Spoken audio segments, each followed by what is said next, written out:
12절에서 30절까지 말씀입니다. 말씀이 좀 길지요. 그러나 한 절씩 교독하면서 전체 내용을 머릿속에 한번 좀 담아 보시면 좋겠습니다. 12절 말씀 제가 먼저 읽겠습니다. 3장 12절 말씀, 성경책 다 펴셨죠? 저희들이 성경책을 이제 사용할 겁니다. 지금은 이제 본문을 이렇게 열어 드렸는데 안 열어 드리려고요. 본문. 그래서 성경책만 보도록 하겠습니다. 본문은 이스라엘 자손들이 여호와께서 보시기에 또다시 악한 일을 저질렀습니다. 여호와께서 보시기에 그들이 악한 일을 저질렀기 때문에 여호와께서는 모압 왕 에글론을 강하게 해 이스라엘에 맞서게 하셨습니다. 에글론은 암몬과 아말렉 사람들을 모아서 이스라엘을 패배시키고 종려나무 성읍을 점령했습니다. 그리하여 이스라엘 자손들은 18년 동안 모압 왕 에글론을 섬겼습니다. 그러나 여호와께서는 이스라엘 자손들이 여호와께 부르짖을 때 베냐민 지파 게라의 아들인 왼손잡이 에웃을 그들의 구원자로 일으켜 세워주셨습니다. 이스라엘 자손들은 모압 왕 에글론에게 바칠 선물을 그를 통해 보냈습니다. 한편 에웃은 길이가 1규빗 정도 되는 양날을 가진 짧은 칼을 만들어 자기 옷 속 오른쪽 허벅지에 숨겼습니다. 그러고는 모압 왕 에글론에게 선물을 가져갔습니다. 에글론은 매우 뚱뚱한 사람이었습니다. 에웃은 선물을 바친 후 그것을 운반한 사람들을 돌려보냈습니다. 그러고는 길갈 근처에 있는 우상들이 있는 곳에서 다시 발길을 돌려 자기만 되돌아와서 말했습니다. 왕이여, 제가 왕께 은밀히 드릴 말씀이 있습니다. 왕이 조용히 하라라고 말하자 그의 모든 신하들이 밖으로 나갔습니다. 그러자 에훗이 그에게 다가갔습니다. 왕은 지붕 위에 있는 시원한 다락방에 혼자 앉아 있었습니다. 제가 왕께 드릴 하나님의 말씀을 갖고 왔습니다 라고 에훗이 말했습니다. 그러자 왕이 자리에서 일어났습니다. 왼손을 뻗어 그쪽 허벅지에서 칼을 뽑아 칼의 손잡이도 칼날을 따라 들어갔습니다. 에훗이 칼을 왕의 배에서 빼내지 않아 몸속의 지방이 칼날을 감싸고 등 뒤로 나왔습니다. 에훗은 곧 밖으로 나와서 다락방의 문들을 걸어 잠궜습니다. 그가 가고 난 후에 신하들이 와서 다락방의 문들이 잠겨 있는 것을 보고서 왕께서 시원한 다락방에서 용변을 보고 계시나 보다 라고 말했습니다. 그는 오랫동안 기다렸습니다. 왕이 여전히 다락방 문을 열지 않아 그들이 열쇠를 가져다가 열어보니 그들의 왕이 바닥에 쓰러져 죽어 있었습니다. 한편 그들이 기다리고 있는 동안 에훗은 도망쳤습니다. 그는 우상들이 있는 곳을 지나 스이라로 도망쳤습니다. 그가 그곳에 도착해 에브라임 산지에서 나팔을 불자 이스라엘 자손들이 그를 앞장 세우고 그와 함께 산에서 내려왔습니다. 에훗이 말했습니다. 나를 따르라. 여호와께서 너희 원수인 모압 사람들을 너희 손에 주셨다. 그래서 그들은 그를 따라 내려가서 모압으로 가는 요단강 나루터를 차지하고 아무도 건너지 못하게 했습니다.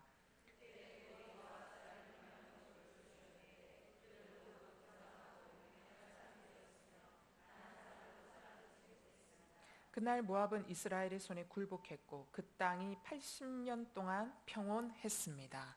아멘. 내용이 엄청 길죠. 오늘 제목은 왼손잡이 사사 에훗입니다. 여러분, 많은 사람들이 생각합니다. 내가 달란트가 정말 많으면 얼마나 좋을까. 그러면 내가 이것도 할 수 있고 저것도 할 수 있을 거라고 생각을 합니다. 그러나 우리나라 옛말에 그런 말이 있습니다. 10가지 재주 있는 사람은 10가지 재주 때문에 밥을 굶지만 한 가지 재주 있는 사람은 그 한 가지 재주 때문에 잘 먹고 잘 살 수 있다, 이런 말이 있습니다.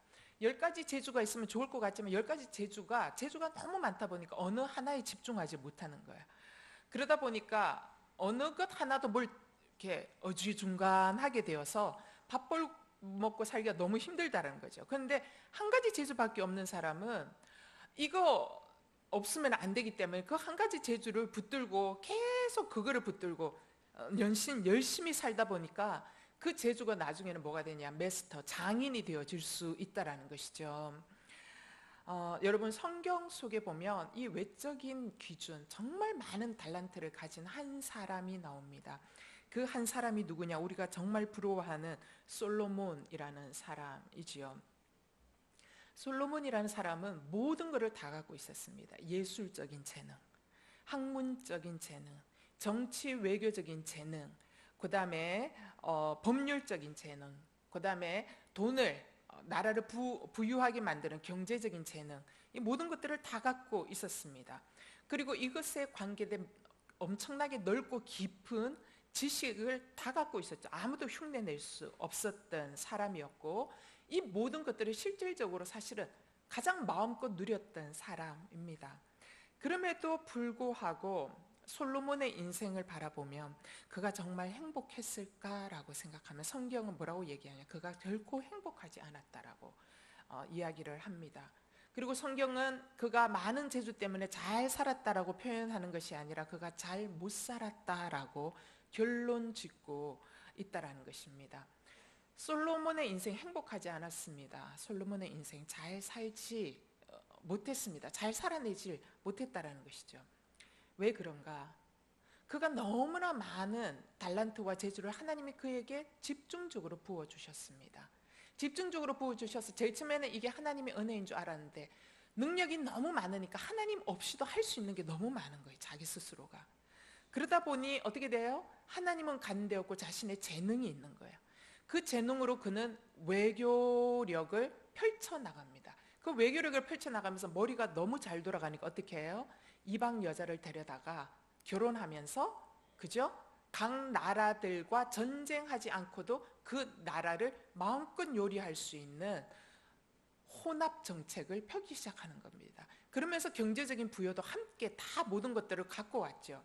그런데 그는 세상적인 외교력, 그 다음에 부유한 경제력, 정치력, 이런 모든 것들은 다 탁월하게 가질 수 있었지만 그가 하나님을 서서히 잃어가면서 그의 인생의 마지막 자락에 그가 뭐라고 고백하냐면 나는 허무한 사람이다, 이렇게 고백했다라는 것이죠. 자, 전도서에서 그가 이렇게 고백합니다. 전도서 1장 2절하고 14절 한번 자막을 통해서 보겠습니다. 시작. 전도자가 말합니다. 허무하다, 허무하다, 정말 허무하다, 모든 것이 허무하다. 14절. 내가 해 아래 있었던 일들을 모두 보았는데 그것은 다 허무하고 뜬구름 잡는 일이다. 여러분, 모든 것을 다 추구하고 모든 것을 다 가졌지만 그의 인생의 결론은 너무 허무하다라는 것입니다. 이와는 반대로 사람들의 눈에 굉장히 평범하게 보이고, 아니 오히려 훨씬 더 약점이 많은 것처럼 보였던 사람이 오히려 더 행복하고 오히려 더 위대한 일들을 많이 한 경우들을 우리가 보게 됩니다. 자신이 약함이 많음에도 그들은 어떻게 위대한 삶을 살 수 있었을까? 이들의 공통점이 있다는 것이죠. 이들의 공통점이 뭐냐면 그들의 약함을 이들은 오히려 껴안고 약점을 어떻게 오히려 강점으로 만드는 요인으로 그들이 품었기 때문이라는 것입니다. 심리학자 맥스웰 말츠라는 사람이 있습니다. 우리가 습관을 고치기 위해서는 21일간이 필요합니다. 21일간 할 때 뇌는 바꾸기 시작합니다라고 이야기했던 유명한 심리학자입니다. 그 사람이 이렇게 이야기합니다. 이 세상 사람들의 95%가 자신의 어떤 약점 때문에 열등감을 가지고 살아갑니다. 그런데 문제는 내 약점이 무엇인가에 있는 것이 아니고 그 약점을 내가 어떻게 이해하느냐, 어떻게 받아들이느냐, 어떻게 극복하고 살아가느냐에 따라 그의 인생이 전혀 달라질 수 있다는 것입니다 라고 말하고 있습니다. 그가 많은 사람들을 대면하여 상담하고 실질적인 이러한 그 데이터를 통해서 내린 결론이라는 것이죠. 이 심리학자의 이야기를 들지 않고 우리가 가장 가까운 예를 든다면 저는 하용주 목사님이 그러한 경우가 아닐까 싶습니다. 한 목사님 평생 연약함으로 사셨던 분입니다. 연약한 육체 가운데 지극히 연약한 육체로 살아가셨던 분이시죠. 젊어서 열정적으로 복음 전하다 그분에게 온 것이 무엇입니까? 폐병이 왔습니다. 폐결핵 환자였죠. 그래서 독한 약들을 먹는 것이죠. 독한 약들을 먹으면서 간에 무리가 오는 것이죠. 그럼에도 불구하고 그가 어떻게 해요? 연예인 교회를 하면서 쉬지 않고 밤에 자지 않고 새벽에 연예인들이 계속 불러내는데 잠자는 시간에 불러내니까 쉬지를 못하니까 나중에 어떻게 되냐, 간에 무리가 와서 간암이 옵니다. 그러면서 끊임없이 간암 수술을 계속적으로 반복해서 하십니다. 그러다가 또 목회 중반에 갔을 때는 간암에다가 당뇨에다가 이것이 겹쳐서 목회 후반에는 어떻게 됩니까? 간암과 당뇨로 인한 신부전증, 그래서 신장투석까지 가는, 항상 병과 함께 살아가야만 했다라는 것이죠. 그런데 한 목사님의 이 연약한 육신 때문에 한 목사님은 오히려 더 누구를 의지했냐? 하나님을 더 집중적으로 의지할 수 있었다라는 것이죠. 자신이 할 수 없는 것이 너무 많았기 때문에 오히려 하나님의 은혜를 구했고 하나님의 능력을 구했고 하나님의 역사하심을 구했다라는 것이죠. 그렇게 하나님을 의지하며 나아갔을 때 한 목사님이 뭘 보셨느냐? 하나님이 진정 이 시대 가운데 무엇을 원하는 것인지를 명확하게 볼 수 있었다라는 것입니다. 그리고 그것을 명확하게 보심으로 어떻게 해요? 하나님의 뜻에 순종했고 또 하나님 앞에 순전함으로 살아갔던 그 결과가 바로 온누리 교회라는 것입니다. 온누리 교회가 건강한 교회, 또 선교적인 교회를 지향하는 아주 그러한 교회로 만들어 가실 수 있었다라는 것입니다. 한 사람의 육체적인 연약함이 하나님 앞에 주님의 위대함을 드러내는 도구로 사용되어진 것입니다. 성경 속에도 연약함 때문에 주님을 깊이 만난 한 사람이 있습니다. 삭개오라는 사람입니다. 여러분, 삭개오의 이야기를 여러분 잘 아시지 않습니까? 그는 어떤 연약함이 있었습니까? 직업적으로 그는 남들에게 손가락질을 당하는 연약함이 있었습니다. 모든 사람들에게 욕먹는 연약함이 있었죠. 직업적으로 손가락질 받는 약점이 있었습니다. 두 번째, 그는 신체적으로 손가락질 받는 약점이 있었습니다. 왜? 그는 난장이었기 때문입니다. 그래서 난장이라고 그는 늘 놀림을 받고 자라왔고 놀림을 받으며 그의 인생을 지나갈 수밖에 없었다는 것이죠. 세 번째, 그는 어떤 약점을 갖고 있었습니까? 사회적으로 철저히 고립되어지고 외로워하는 그러한 인생이었다라는 것입니다. 그런데 그러한 그의 지울 수 없는 약점, 치명적인 약점들이 오히려 어떻게 되었습니까? 그로 하여금 예수 그리스도를 1대1로 만나는 놀라운 은혜의 계기가 되어줄 수 있었다는 것이죠. 그래서 예수 그리스도께서 삭개오를 1대1로 만나고 그 삭개오가 예수 그리스도를 1대1로 만남으로 그가 어떻게 돼요? 진정 회개하지 않습니까? 그래서 자신의 재산, 그 모든 것들, 자기가 빼앗은 거를 4배로 더하여 갚겠다라는 진정 하나님의 나라가 삭개오의 인생 가운데 임하는 것들을 우리는 성경을 통해서 보게 되어집니다. 로마서 8장 26절에 이렇게 기록하고 있습니다. 다 같이 함께 읽겠습니다. 시작. 성령께서도 우리의 연약함을 도와주십니다.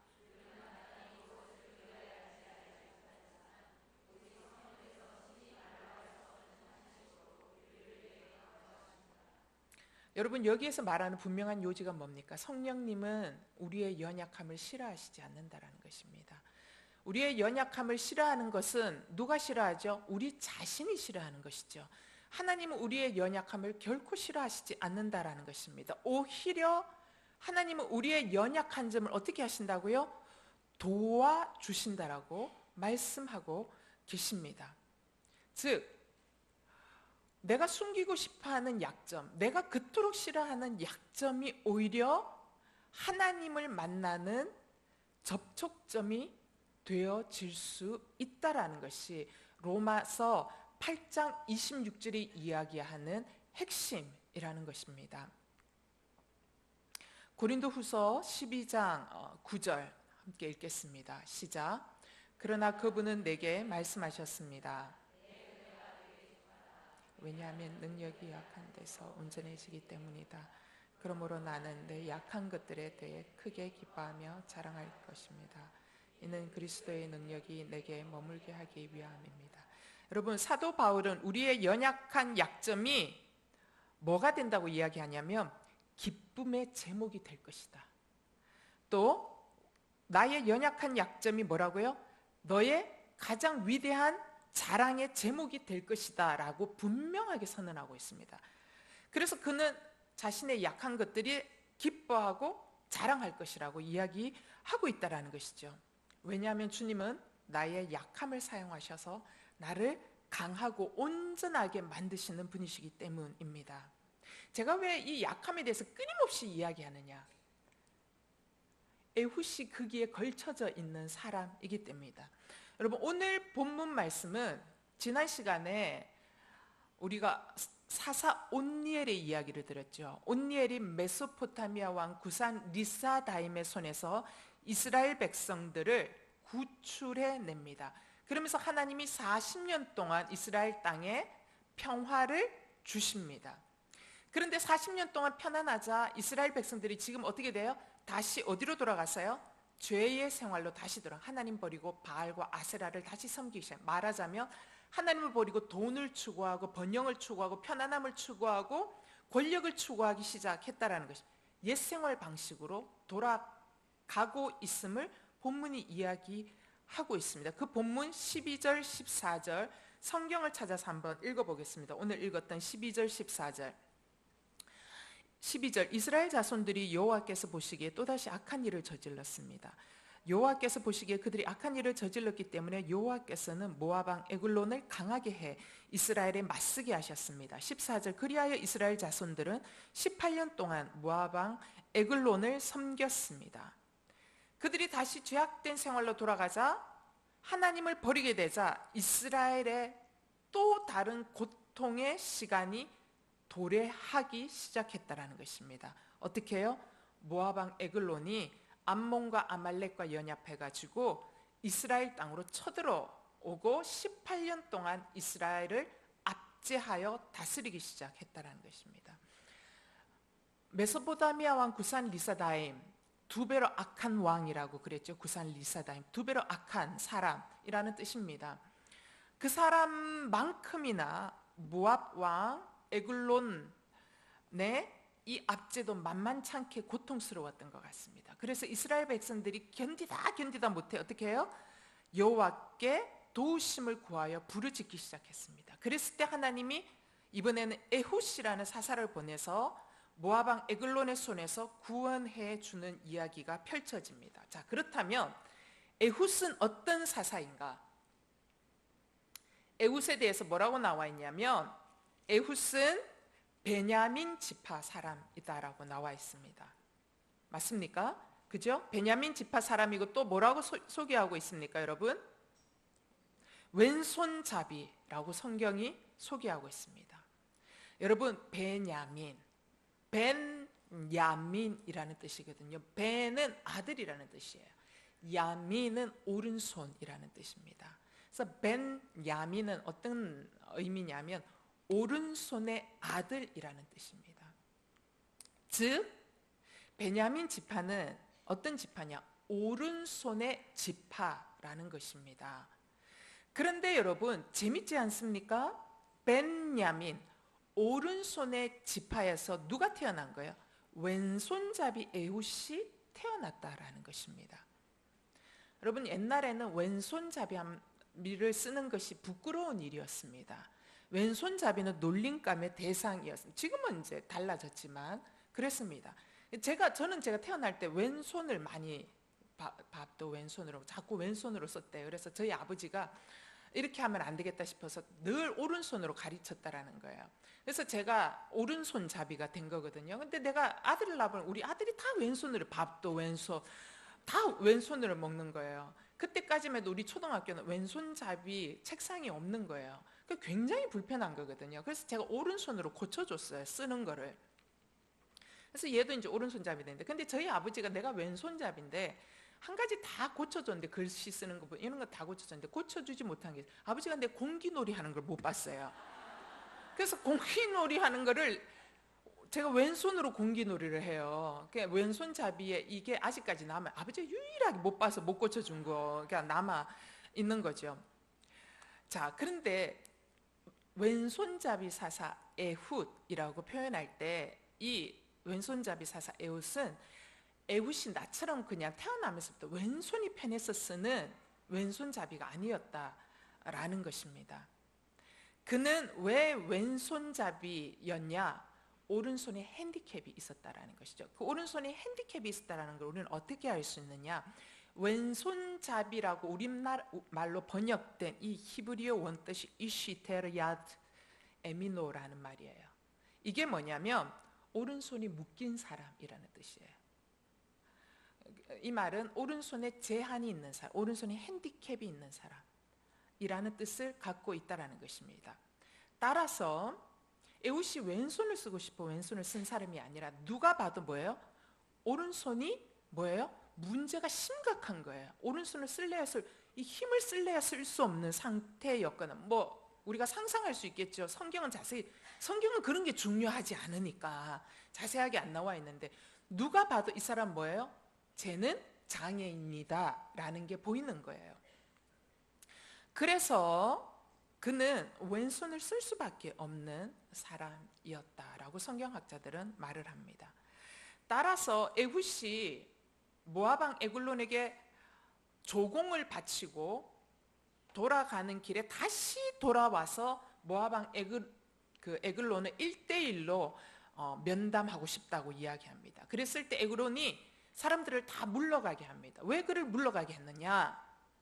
아유, 저 장애인이 뭘 내게 어떻게 하겠어? 라고 생각하는 만만함이 있었다는 거죠. 그렇기 때문에 아무런 의심도 없이 에훗을 독대해 줄 수 있었다라는 것입니다. 자, 그러면 왼손잡이 사사 에훗이 오늘 우리에게 주는 메시지는 뭐냐라는 것이죠. 그리고 왼손잡이 사사 에훗이 이야기가 오늘 나는 어떻게 적용해 볼 수 있냐라는 것입니다. 자, 왼손잡이 사사 에훗이 나에게 주는 메시지 첫 번째, 나의 약점을 하나님께 맡길 때 하나님이 어떻게 해요? 나의 오른손이 되어 주신다라는 것입니다. 에훗이 사사로 부름을 받던 그 시절은 사사시대입니다. 사사시대는 어떤 시대예요? 하나님의 왕권을 인정하지 않는 시대입니다. 그러면서 사람들이 각자 소견에 오른 대로 살던 시대입니다. 이 얘기는 뭐예요? 각자 지잘난 맛에 취해서 살아가던 시대라는 것이죠. 그럼에도 불구하고 하나님은 참 좋으신 분이십니다. 각자 지잘난 맛에 취해서 살아가는 시대임에도 불구하고 하나님은 언제나 말씀하시는 하나님이시다라는 것입니다. 하나님은 지금 새로운 포스트 모더니즘 시대, 새로운 사사 시대가 도래한 이 시대 가운데도 하나님은 말씀하고 계시는 분이십니다. 하나님은 이 사사 시대 때 에훗을 통해서 하나님 뭐라고 말씀하시고 계시느냐? 나는 약한 자를 들어서 강한 자를 부끄럽게 하는 하나님이다. 나는 없는 자를 택하여 있는 자를 패하는 하나님이다.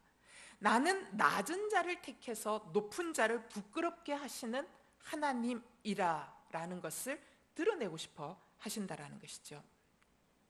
이것을 드러내기 위하여 각자 잘난 맛에 취하여 살아가던 그 시대에 오른손에 장애가 있는 왼손잡이 사사 에훗을 사사로 부르셨다라는 것입니다. 따라서 오른손을 쓰지 못하는 에훗, 그것이 그에게는 너무 부끄러운 약점이었는데 그 약점 때문에 하나님을 에훗이 의지하기 시작하였더니 어떻게 됐어요? 하나님의 오른손이 에훗의 장애가 있는 오른손이 되어 주셨다는 것입니다. 하나님의 오른손이 에훗의 오른손이 되어 주셨다는 것, 이게 에훗 사사를 통해서 하나님이 그 시대의 메시지로 던지고 계시는 것이고 오늘을 사는 우리에게 메시지로 던지고 계신다는 것입니다. 즉 쉽게 말해서 뭐예요?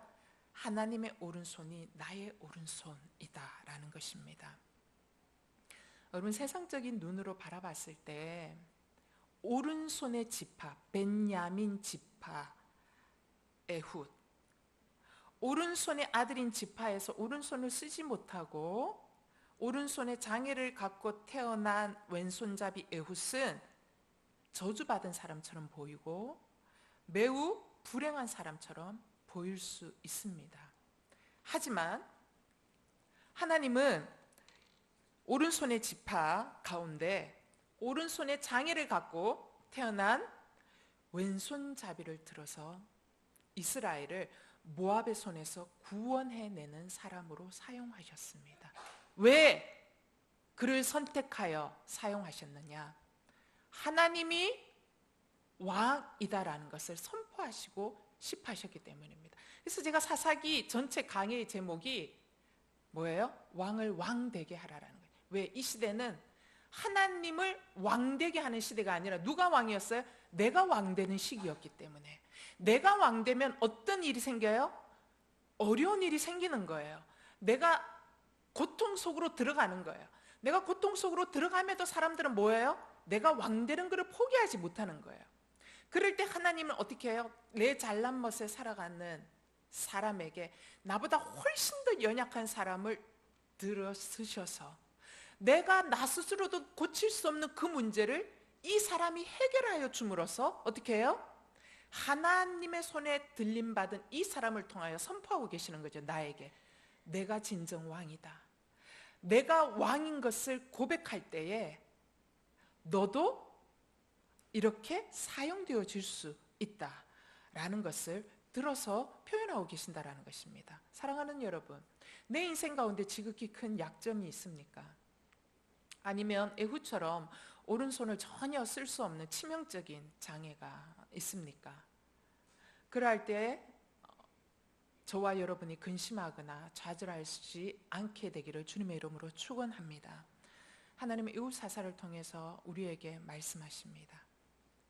나의 치명적인 약점이, 그 다음에 나의 치명적인 장애를 하나님께 맡기며 나아갈 때 오히려 나의 약점이 하나님의 왕 되심을 나의 인생 가운데 드러나게 하는 도구가 되게 하실 것이다 라는 것입니다.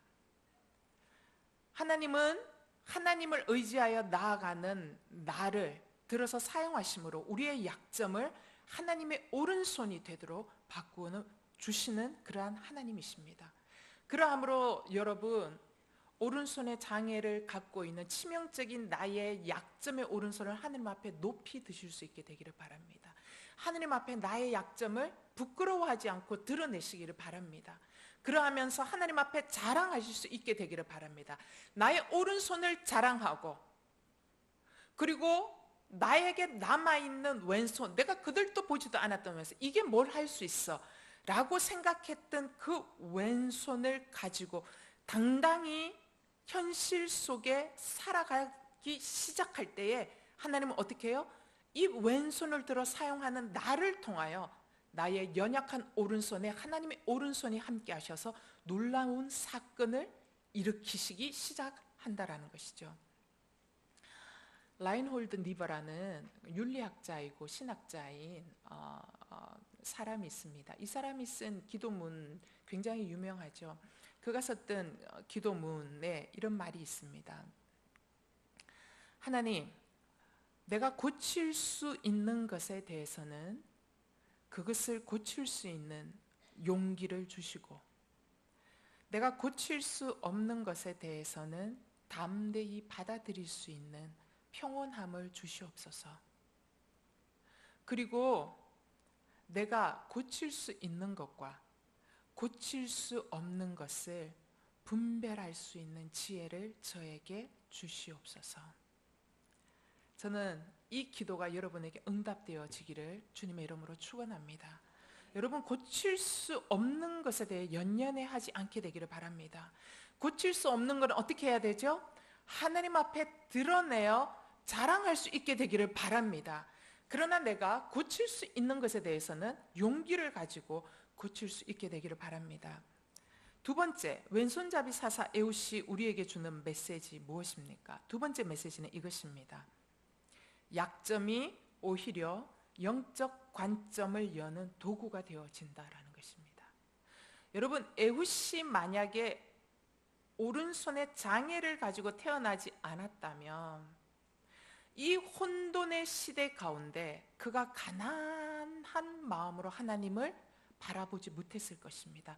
그 역시 오른손이 멀쩡하게 태어났다면 이 시대 사람들과 동일하게 자기 잘난 맛에 자기가 왕이 되어 살아갔을 것입니다.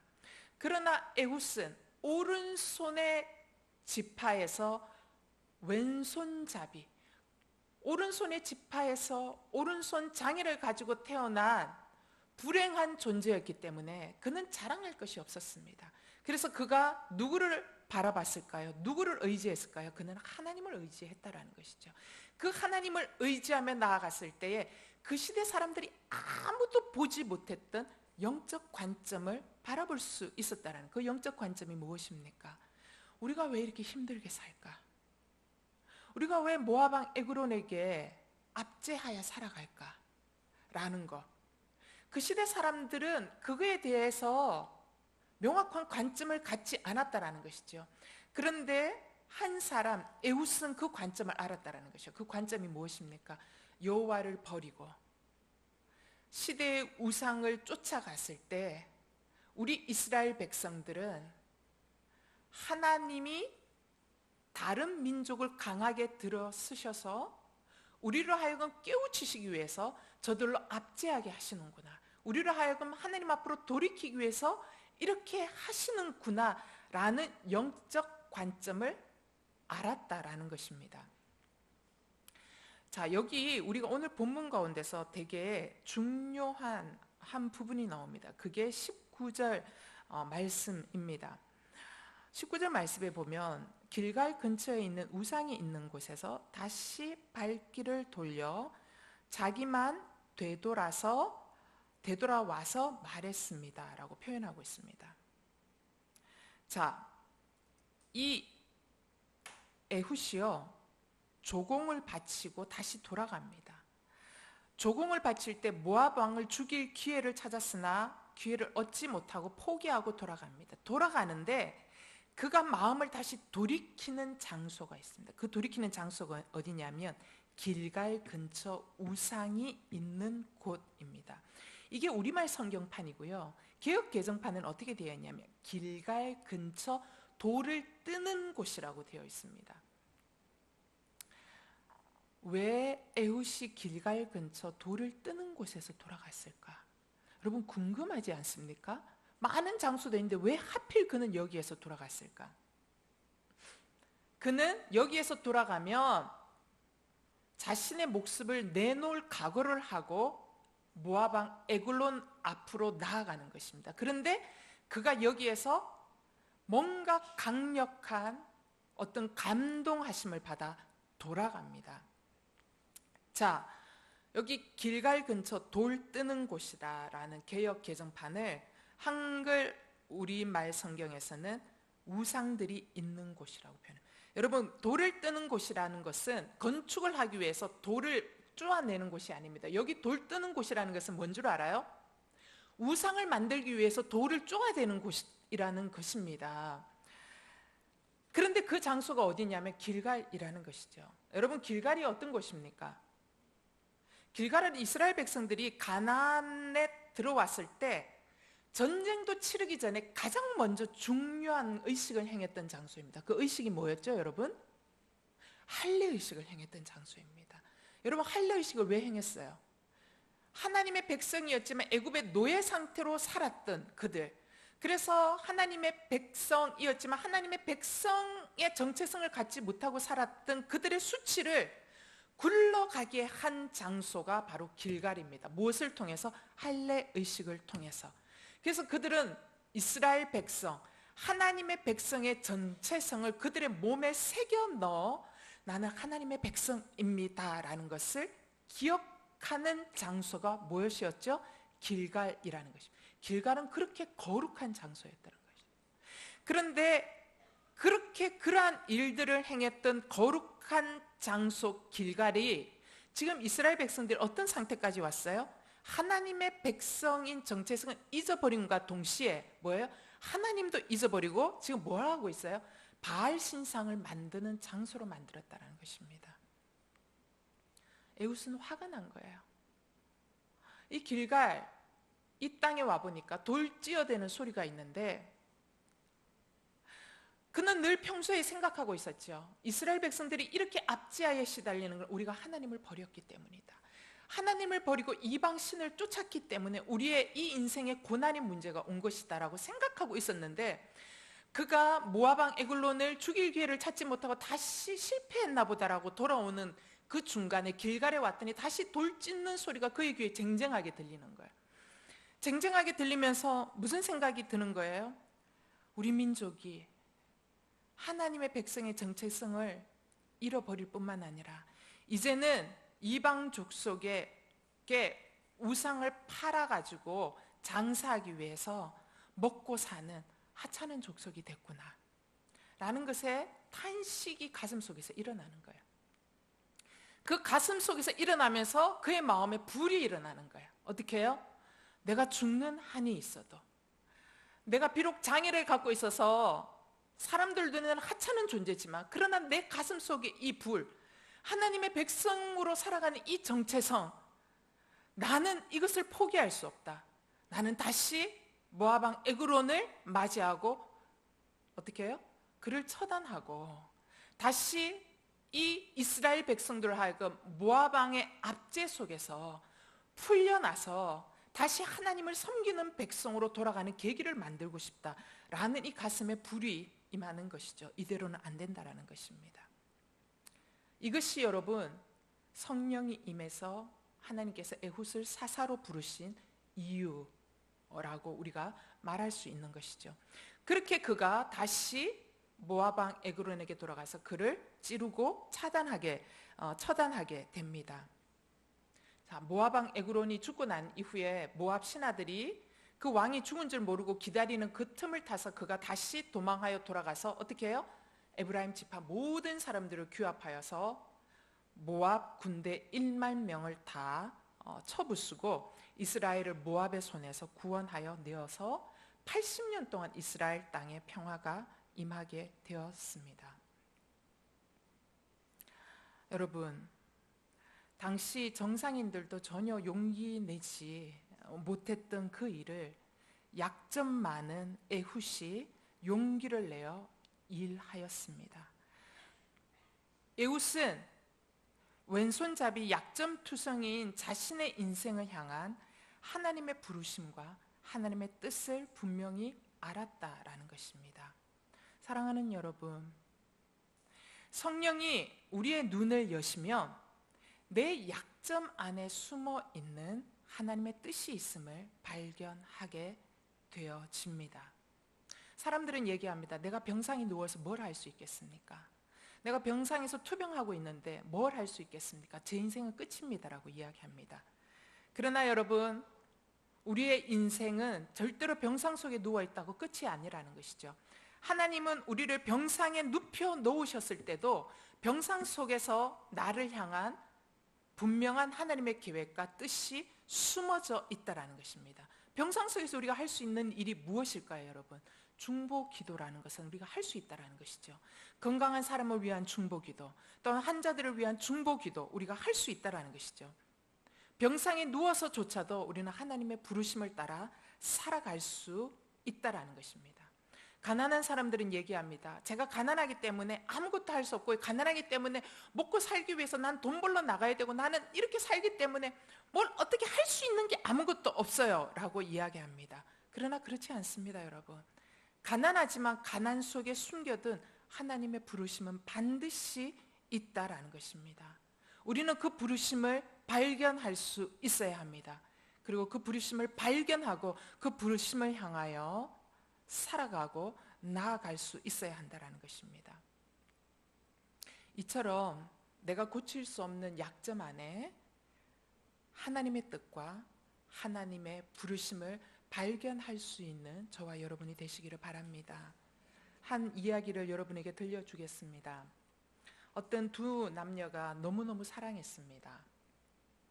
너무너무 사랑해서 두 남녀가 결혼을 약속합니다. 그런데 마침 그 나라에 전쟁이 터졌습니다. 전쟁이 터져서 이제 사랑하는 남자가 전쟁터에 나가야 했습니다. 그래서 두 남녀는 너무 사랑했기 때문에 전쟁터에 나가기 전에 서로 약혼하기로 결정을 합니다. 그렇게 해서 약혼식을 했습니다. 그리고 여자는 남자가 전쟁터에서 살아 돌아오기 위해서 계속적으로 기도합니다. 그런데 그만 그녀의 기도에도 불구하고 그 남자가 전쟁터에서 폭탄이 터지는 바람에 한쪽 다리를 잃어버리게 되었습니다. 근데 이 남자가 그 여자를 너무 사랑했거든요. 그래서 한쪽 다리를 잃어버렸기 때문에 자기가 이 한쪽 다리를 잃어버린 이러한 육체적인 모습으로 평생 아내가 자기 때문에 고생할 것 같아서 이 병사가 아내에게 뭐를 보내냐면 그 자신이 그 전쟁터에서 전사했다라는 통지서를 보내게 됩니다. 군 부대를 통해서 보내게 됩니다. 그리고는 사망 통지서를 보내고 그 여인 앞에 절대로 나타나지 않았습니다. 그렇게 시간이 한 수년의 시간이 흘렀습니다. 어느 날 이 남자에게 소식이 전해옵니다. 자기가 그토록 사랑했던 그녀가 드디어 한 남자를 만나서 결혼하게 되었다는 것입니다. 이 남자는 너무 기뻤습니다. 그래서 자기가 사랑했던 여자를 축복해주고 싶어서 그 결혼식이 거행되고 있는 순서 뒷부분에 몰래 뒷자리로 갔습니다. 뒷자리로 가서 그 여인의 모습을 바라보았습니다. 그런데 남자의 모습이 보이지 않는 거예요. 신랑의 모습이 보이지 않는 거예요. 아니 이게 웬일이야. 내 사랑하는 약혼자가 혼자 결혼한단 말이야. 말도 안 돼. 그러면서 이 남자가 그 결혼식 앞자리로 몰래 점점 앞으로 가서 결혼식을 지켜봐야 되겠다고 해서 앞자리로 갑니다. 앞자리로 갔는데 이 남자가 기함을 합니다. 그녀가 결혼하는 상대 배우자는 두 다리가 없는 남자와 결혼을 하게 되었다라는 것입니다. 이 약혼녀가 전쟁터에서 죽은 자신의 그 약혼녀, 그 남자를 너무너무 사랑했기 때문에 자신은 앞으로 결혼을 하게 되면 똑같이 다리에 장애가 있는 사람과 만나서 결혼해야 되겠다라고 생각을 하고 그런 남자를 만났고 그런 남자와 사랑에 빠졌습니다. 그리고 그 두 사람이 마침내 그렇게 결혼했던 것입니다. 지어낸 얘기입니다. 그러나 제가 하고 싶은 요점은 그겁니다. 여러분, 만약 우리가 하나님 앞에서 나의 약점에 집착하고 내가 할 수 없는 것에 집착하고 나의 부족한 부분에 집착하여 생각하면서 나는 이러이러하기 때문에 할 수 없어요 라고 포기한다면 하나님은 우리보다도 훨씬 더 부족하고 훨씬 더 약점 많은 사람을 들어서 사용하실 것입니다. 만약 내가 나의 한 다리 때문에 포기하려 한다면 하나님은 두 다리 없는 사람을 통해서라도 당신의 사랑과 계획을 완성시켜 나가시는 분이시라는 것입니다. 그러므로 여러분, 우리의 약점을 부끄러워하시지 않게 되기를 바랍니다. 나의 치명적인 장애를 부끄러워하지 않게 되기를 바랍니다. 나의 치명적인 장애 때문에 자괴감을 느낄 것이 아니라 나의 약점 속에 숨겨져 있는 하나님의 은혜와 부르심을 발견하며 감사하며 살아갈 수 있는 인생이 되기를 바랍니다. 이제 이스라엘 백성들은요, 장애를 가진 누가 봐도 장애인인 이 에훗이 이길 수 없을 것만 같은 모압 왕 에그론을 무찔러 가지고 죽인 이야기를 듣고 이 사람이 이스라엘 백성들을 소집할 때 불처럼 일어났습니다. 에훗과 함께 불같이 일어났습니다. 그리하여 마침내 18년 동안 짓눌려 살던 패배주의를 떨쳐버리고 일어나 전쟁에 나가서 승리했습니다. 아마도 에훗은 이런 영광스러운 모습을 보면서 자신의 장애를 이스라엘의 구원의 도구로 사용하신 하나님께 감사하며 감격했을 것 같습니다. 그의 감사와 감격의 결론이 이렇게 나와 있습니다. 30절입니다. 30절 말씀 다 같이 읽겠습니다. 시작. 그날 모압은 이스라엘의 손에 굴복했고 그 땅이 80년 동안 평온했습니다. 여러분, 이길 수 없을 것 같은 모압 왕 에글론, 넘을 수 없을 것 같은 나의 문제와 약점들, 이것을 이길 수 있는 유일한 길은 무엇입니까? 나의 문제와 치명적인 약점을 갖고 하나님 앞에 나와 하나님만을 의지하는 것입니다. 그렇게 하나님을 의지하며 나의 약점을 껴안고 수용하며 남겨두신 왼손을 감사히 사용할 때 하나님께서 어떻게 하셔요? 나의 인생 가운데 행하시는 놀라운 일들을 우리가 경험하게 될 줄 믿습니다. 그런 주님을 의지하면서 오늘도 남아있는 나의 왼손을 사용하는 믿음의 사람들이 되시기를 주님의 이름으로 축원합니다. 기도하겠습니다. 하나님,